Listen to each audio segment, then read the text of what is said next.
Hello and welcome to this painting tutorial. In this tutorial I will be painting a Lorthern Seaguard from the old Warhammer Fantasy Isle of Blood box. The colour scheme I have chosen for this is the classic blue and white for which the High Elves are famed. This model was painted over 3 to 4 hour periods live on Twitch. The first part of the miniature we'll be focusing on is the cloth, and for that we like to use Vallejo Game Colour Stonewall Grey. All paints in this tutorial will be thinned down using lovley medium, and most paints will require 2 to 3 thin coats.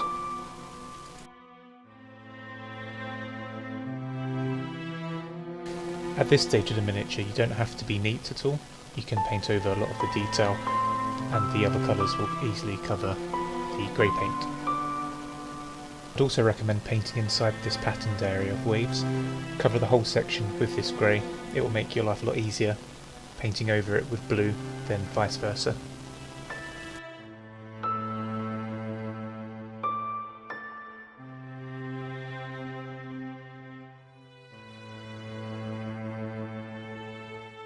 Here is the second coat. As you can see, the colour is starting to build up quite nicely. An optional step of this is to put Nuln Oil or Drakenhof Nightshade inside the recessed areas of the cloth.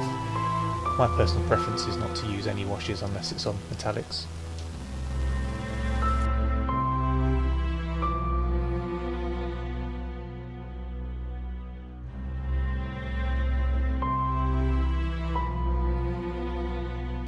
For the shield I'm going to be using Game Colour Stonewall Grey.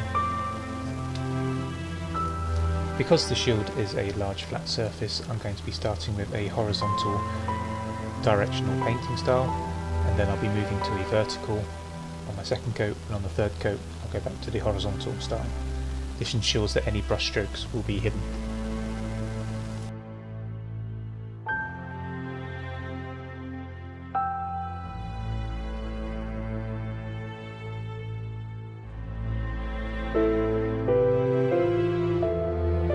Unfortunately I cut the clip of me using the Vallejo Game Colour Wolf Grey, but this is actually white being put on the model here.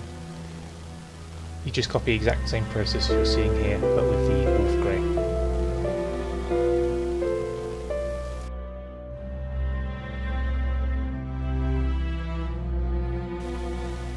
And as you can see we have quite a nice white that's been built up.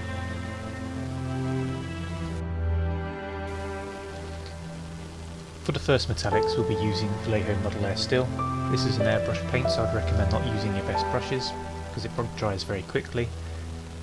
The coverage on this paint is exceptional. As you can see it goes on very smooth.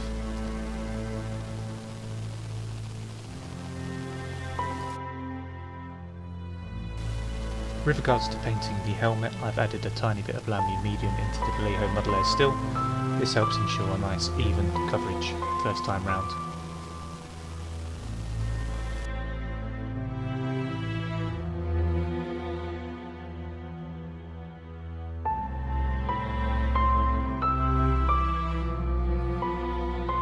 Now for shading metallics, I personally like to use Drakenhof Nightshade. This helps create a nice mithril tone.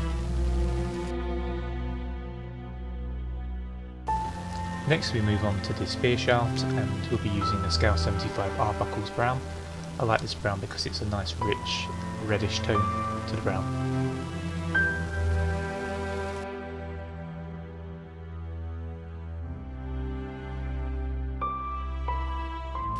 For the leathers I like to use the Vallejo Model Air Armour Brown. As before, I recommend not using your best brushes for this, as it could damage them.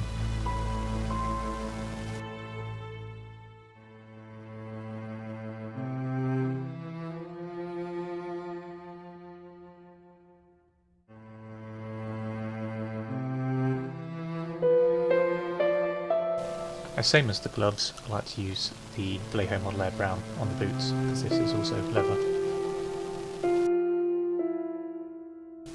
For the arrows I use Vallejo Model Air Armour Brown. I did this because I didn't want it to clash with the wood on the back, being the bow. Now for the feathers I'm using Vallejo Game Colour Wolf Grey. I'm making sure just to hit the highest points and keeping the inner recesses black from the primer. make the arrows pop even more, you can put white on the highest highlight points.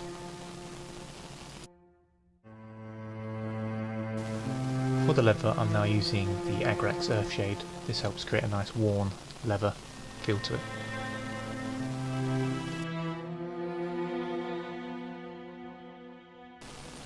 For the face, we'll be base coating it with the Citadel Bugman's Glow.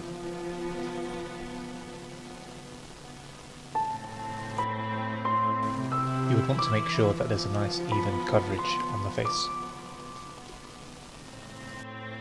This can be achieved with 2 or 3 thin coats.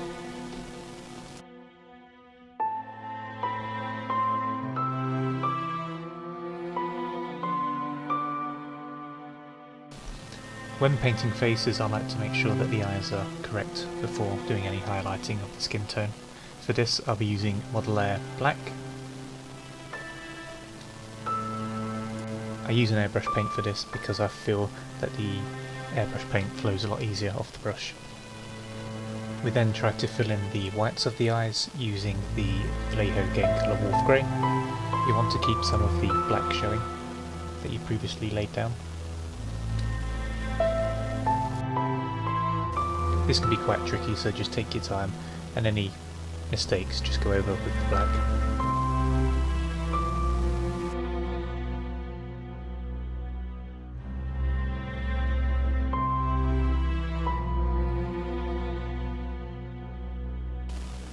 Now with the whites of the eyes in, I felt that his left eye was slightly too large, so I'm now going over with the black, touching up any mistakes and trying to shrink the white.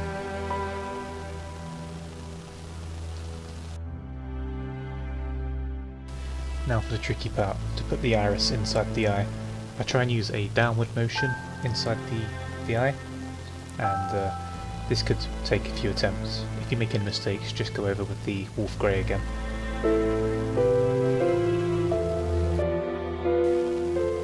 As you can see, his eyes are now complete. I'm not particularly happy with how his left eye turned out. You can always touch up on that with a Bugman's Glow later. An individual on Twitch requested that I upscaled what I had just done, so I decided to show them on my hand. This is the exact same process I used on the miniature.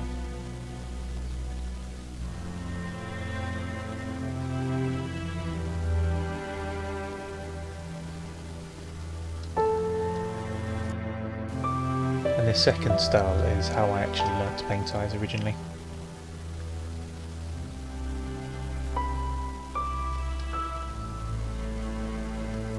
So instead of doing a round brush-like motion to paint in the iris, you just put a straight line going down through the eye and through the skin, and then you cover up using the skin tone.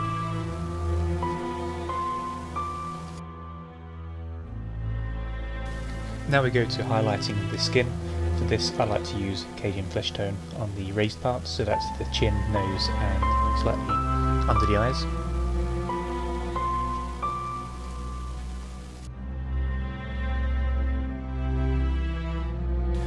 For his teeth, I'm using Vallejo Game Colour Wolf Grey, hitting the top and bottom set of teeth. For the final skin highlight, I like to use Kislev Flesh. This is just targeting the chin and nose.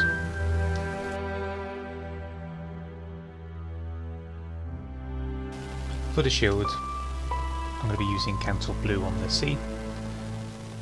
This is just a personal preference, you can use any dark blue that you'd like. This requires 2 or 3 thin coats.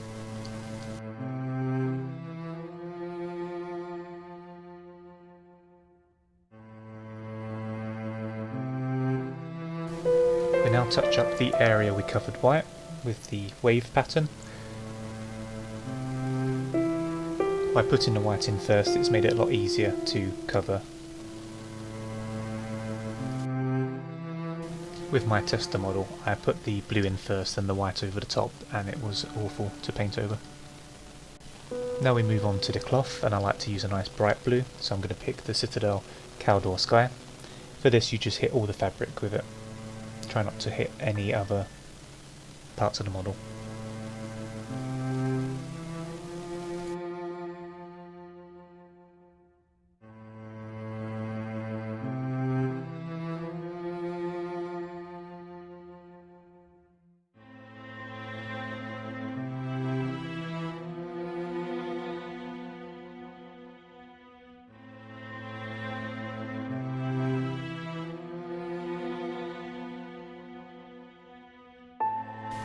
For this part of the miniature, I'd recommend taking your time. Use the side of the brush to catch the raised surface area.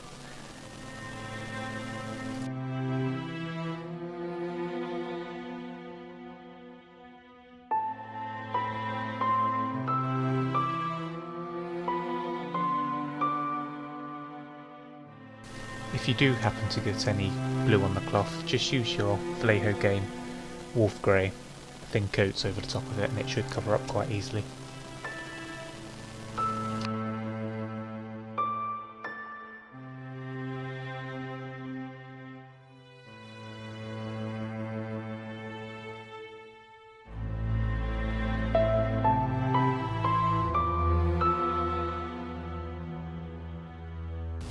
Now for the cloth highlights, I like to use Techless Blue. I'm trying to pick out all the parts that I think that light would catch, while leaving some of the previous Cowl or Sky Blue showing underneath.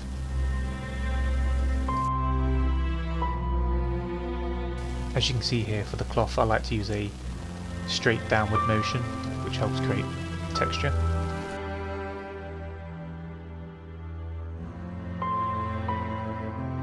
And for this stage you can do as little or as much edge highlighting as you'd like.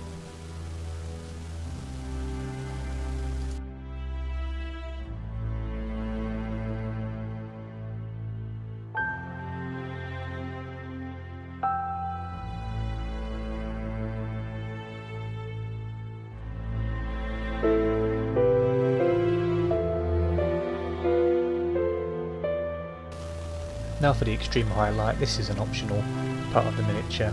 I'm just picking out very small parts of the miniature just to make it pop a bit extra. We want the majority of the model of the highlights still to be covered with Techless Blue.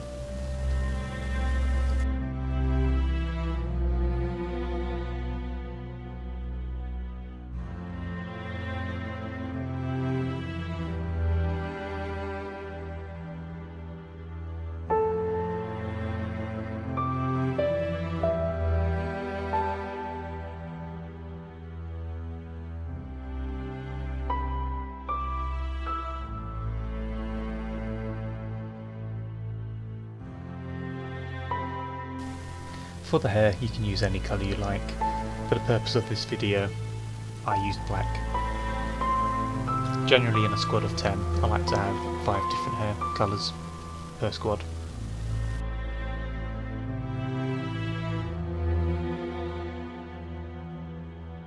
Now for highlighting the blue that we put on the shield, I'm using Cowl or Sky and just targeting the top of the waves. This part of the model was optional, I'm putting just black inside the grip.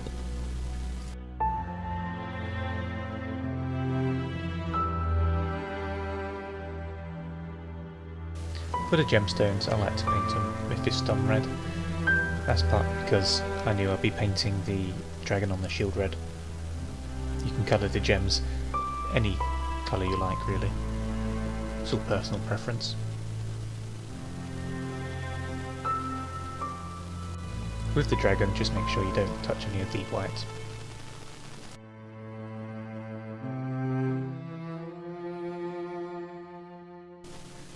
For highlighting the dragon, I'm going to be using a striped motion on the belly and on the top of the head.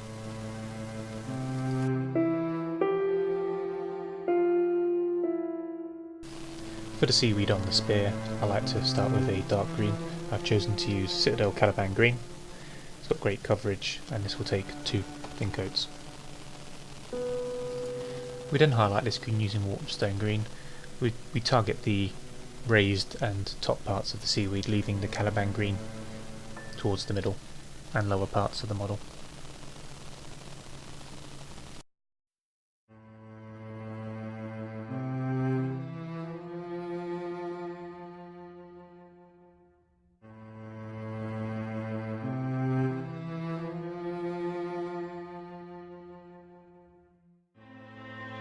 Our final green highlight is Mood Green. We're focusing just on the highest and most raised points of the seaweed.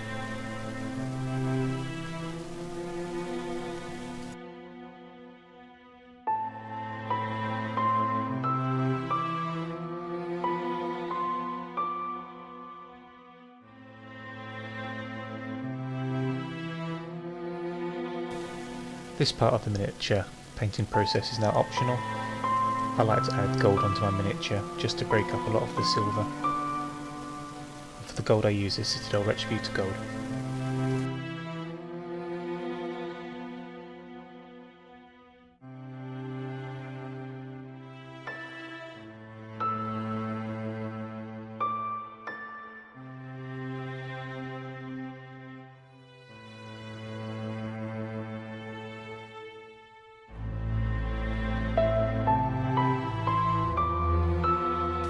I decided to paint the shoulder guards gold. My other unit actually has silver. I use this so I can distinguish them on the battlefield.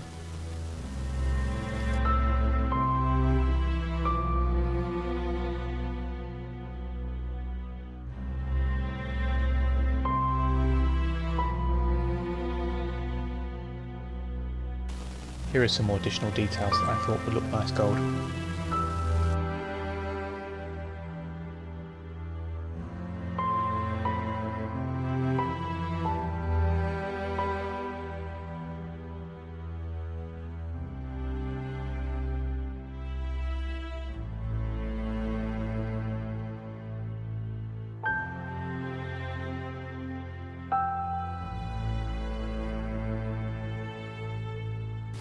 This part of the painting process, I'm just making sure that all the gold is a nice solid colour. I also last minute changed my mind about the handle around the bow. I decided to also make that gold so I can make it stand out.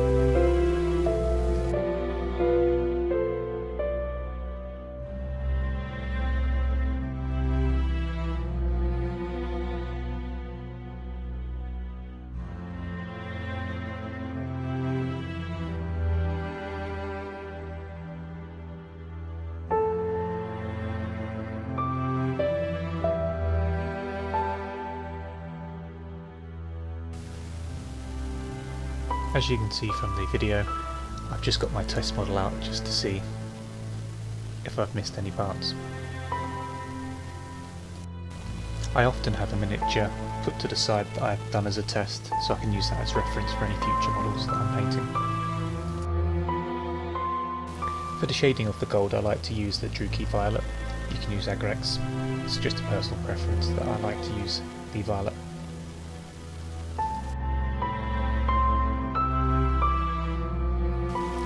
Not all the Lorthern Seaguards have this rune pattern on the shield. I've decided to just use a wash and very carefully pull it inside. For the highlighting of the scowl armour, I've just gone back to the original base colour, the Vleho Model Air Steel. I find about doing the scales individually really helps pop the miniature when you shine it in the light.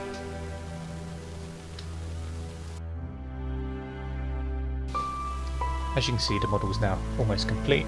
I'm now just touching up all the silver works that I felt that could be a bit brighter.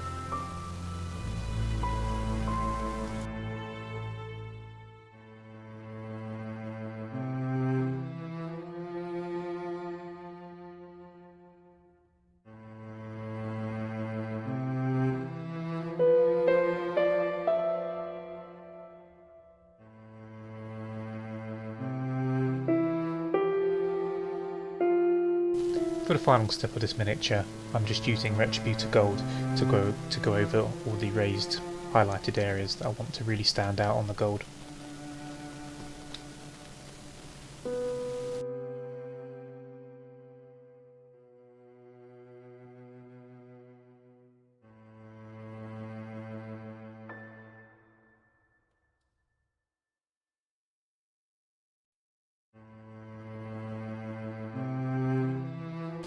I've just noticed that there's a bit too much Drakenhof around the gold part, so I've just touched up with the Model Air Steel.